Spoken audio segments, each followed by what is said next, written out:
Of the many AI applications that are touted as imminent or it's already here, one of the most popular ones is the AI assistant or the AI advisor or the AI life coach or the AI therapist. And all this talk about this kind of application has me thinking back to a quote from the philosopher Soren Kierkegaard's journals. I read this quote first semester of my first year of college. It's been with me ever since. It goes like this.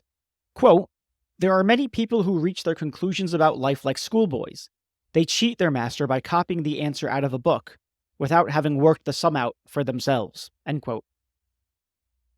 The general idea is that people don't do a lot of thinking for themselves about what the big picture of their lives should look like. They don't think very deeply or very much or very often about what their ideals are or how they want their lives to unfold or what counts as a life well lived. And what I want to do in this argument, this episode, is I want to explore some thoughts that I have about the nature of advice, the way that AI advisors could lead us astray, and also the way in which I think AI advisors can encourage narcissism and decrease our autonomy. That said, I don't think that the blame lies squarely on the shoulders of certainly not AI or even its developers. I really do think that the responsibility lies on us. And that's what I'm going to explore in this episode. If you have any questions for me, anything else you want me to talk about at some point, people you want me to interview, an argument that you want to throw my way, you want to hear my thoughts, please email me at em@readblackman.com, ethicalmachines@readblackman.com. Don't forget to review the podcast. You can also now follow my Substack, readblackman.substack.com. All these arguments, all these videos, all these episodes, they go on YouTube as well. So you can also follow these things on my YouTube channel. Share, subscribe, do all the things. All right. Oh, and one last thing. I always forget to thank Delano Alexander for producing, editing, putting this podcast together. So thank you, Delano. And now you can cue that music. Let's read that Kierkegaard quote one more time. I think it's really important. "There are many people who reach their conclusions about life like schoolboys. They cheat their master by copying the answer out of a book without having worked the sum out for themselves." And so again, I think Kierkegaard is right about this. And if you like most people's defense, seeking advice is a good thing. You should seek other people's advice. Look, I think that life is difficult.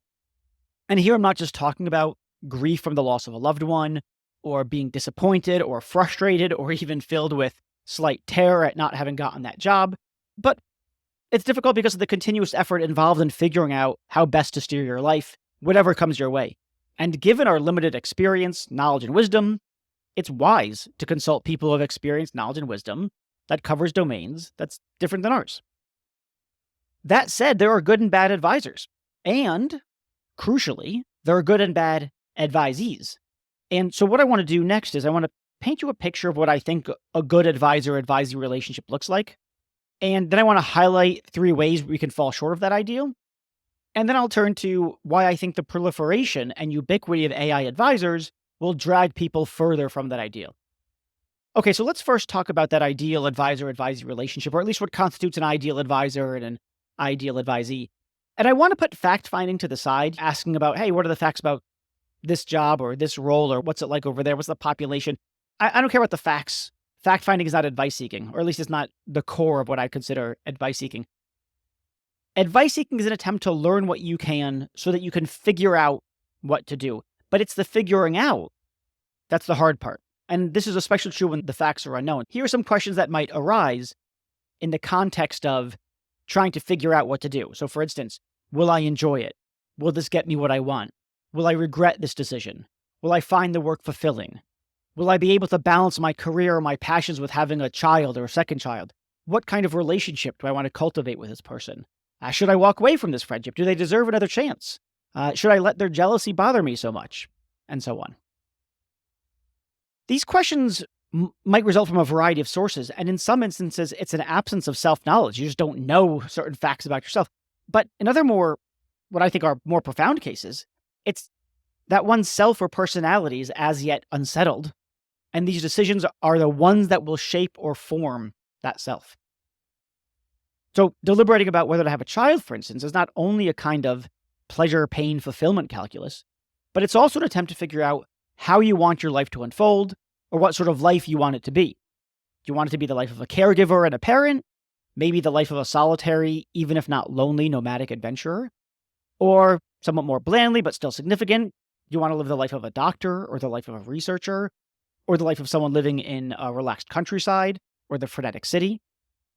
And when we ask people for advice on these fronts, we're not relying on our advisors for mere facts.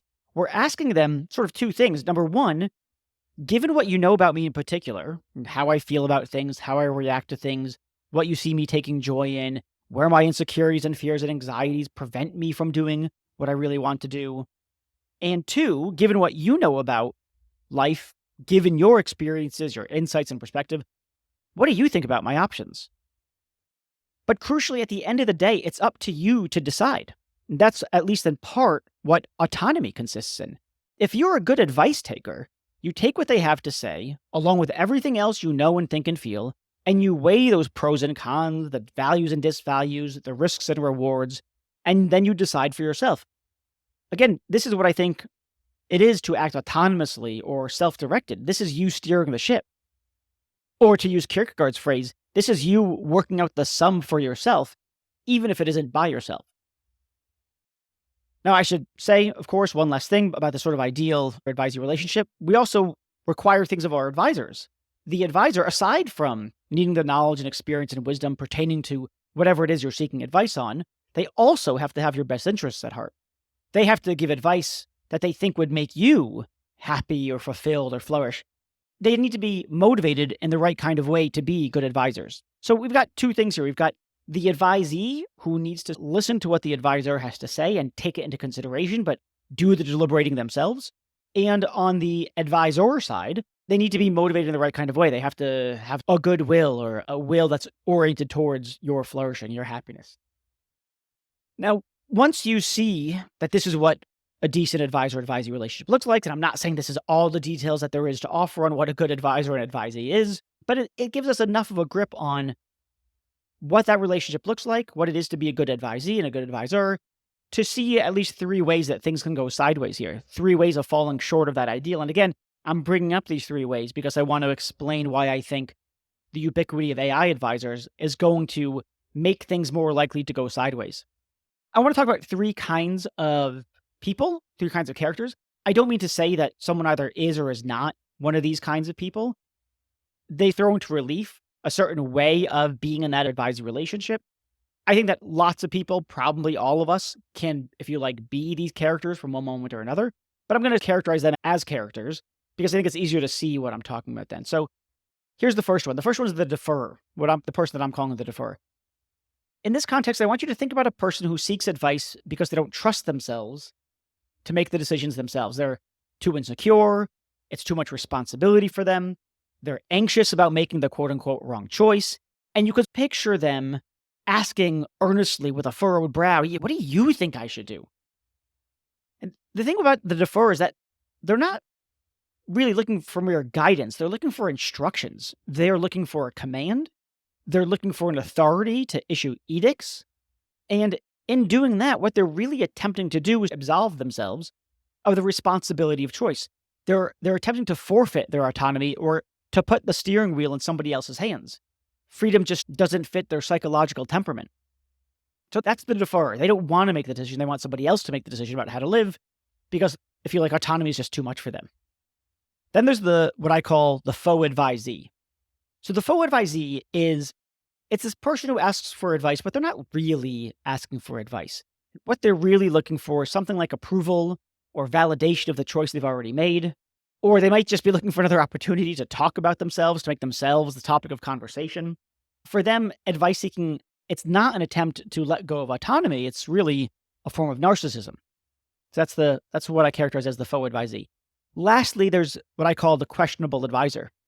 So again, as I said earlier, if you have a good advisor, then they have your best interests at heart. But some advisors, frankly, they've got questionable motives, unbeknownst, of course, to the advisee. So the advisor might harbor various hidden jealousies of the advisee. And perhaps they think that, the advisee already has more than me. I'm not going to steer them in the right direction, so then they have even more. Or perhaps the advisee would have more than the advisor if they went down the path that they really should go down. Take a sort of toy example here. Imagine someone considering a career in art or in law. And so they talked to someone who's more senior than them who has made a similar kind of decision, and that person opted to go to law school and become a lawyer. We can imagine that person being regretful of their decision to attend law school. We could imagine them wishing that this advisee doesn't take the path that she wished she had chosen. We could also imagine, since she's a lawyer now, that she can deftly persuade the advisee to avoid a career in art. But it's not because they've got the best interests of the advisee at heart. It's rather because they're jealous and they don't want to increase their jealousy. So again, we've got the deferrer, we've got the faux advisee, and we've got the questionable advisor. Now, once we've got these sort of three ways of falling short of the ideal advisor-advisee relationship, or what it is to be a good advisor or advisee, now we can start to see ways in which AI, or AI advisors specifically, can further pull us away from that ideal. So, a couple points. Imagine that AI advisors are available 24/7. That part's easy, right? There's already large language models, ChatGPT, Claude, that you could use as a kind of advisor, and they're available 24/7. And so the very fact that you've got an advisor that's available 24/7, I think means that people will just seek advice at an increasing rate just because it's logistically easier. You might want to get advice from a person, but they're not always around. And if you've got this advisor that's around 24/7, probably it's going to get used more than the average person or the typical person that you ask advice for. But the other thing that I think is important to note is that it's also a lot emotionally easier for people to consult an AI. I think that a lot of people might not even seek advice because they're embarrassed or ashamed to ask the kinds of questions that they want to ask. They might be worried that the person of whom they're asking advice, maybe they're going to think I'm just being stupid, or I'm just a kid, or maybe that I'm naive, or maybe that even asking this kind of question makes me somehow disloyal or irresponsible. And I can see those kinds of concerns about the judgment of the would-be advisor acting as an impediment to seeking advice in the first place.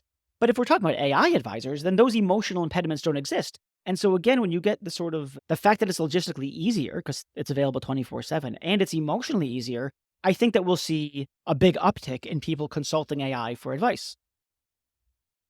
And then there are sort of two ways things can go here. One is that the advice just might be shitty, right? And if it's not good advice, then people won't use it. And then we're just back where we were before anyone started using AI as advisors. That's fine. Let's put that to the side. It's a lot more concerning, though, if they're good, if the AI is good at advising, or at least better than the average advisor or better than the typical person that people seek advice from. What would we expect then? Aside from increased frequency, I think that we would also see increased deference. We'd see more people becoming deferrers to the AI, just following its advice. And you could think here about things like automation bias. This is the phenomenon of people tending to trust the outputs of computers. One sort of known example is people driving into lakes because a GPS told them to drive that way and they couldn't turn on their brain quick enough or long enough to figure out, oh, maybe I shouldn't follow that advice. So that's a sort of a silly example, but it's actually real. And so I imagine it's going to be all the more in a case of asking for advice about how should I make this big decision. And so I think that people will increasingly allow AI to steer the wheel. I think that people will become habitual deferrers. And they'll allow their lives not to be self-determined, but to be AI determined. And I think it's important to highlight here, our autonomy is decreased in a case like this, not because of the quality of the advice that's given. It's not because it's bad advice. It's good advice. I'm stipulating it's good advice. But our autonomy is decreased by virtue of the way that we receive that advice, because we're just taking the AI's word for it. This is just like the problem with kindergarten students' problem, as it were, the criticism of the student is not that they are getting to the wrong answer. They're getting to the right answer, but they're doing it by cheating. So they're getting to the right answer, but they're getting at it in the wrong way. That's the problem. So I think we're going to have increased deferrers. And then I think that if we come to the faux advisee, the one who's a sort of narcissist, I think a lot of people will just keep using AI more and more to reflect back to themselves an image that they want to see of themselves. So they're not really seeking advice. They're just seeking affirmation, confirmation, validation, and all that sort of thing. And then finally, when you're talking about the advisor, the will of the advisor, the AI's will really, in many cases, will be a function of the will of the company that produced the AI, that developed the AI. And if they develop their AI advisor in a way that optimizes for whatever their business is supposed to optimize for, let's say time spent with the advisor or clicking on ads or whatever, then you're not going to get an advisor who's motivated, quote unquote, motivated by a goodwill, but rather by the financial interests of the company that developed the AI. In closing, I do think that AI may well outperform us in a variety of ways, including as advice givers. But I don't think that this means that our deliberative work should be outsourced. In fact, I think that, at least insofar as we value personal autonomy, we'll have to commit to our own deliberative activities all the more.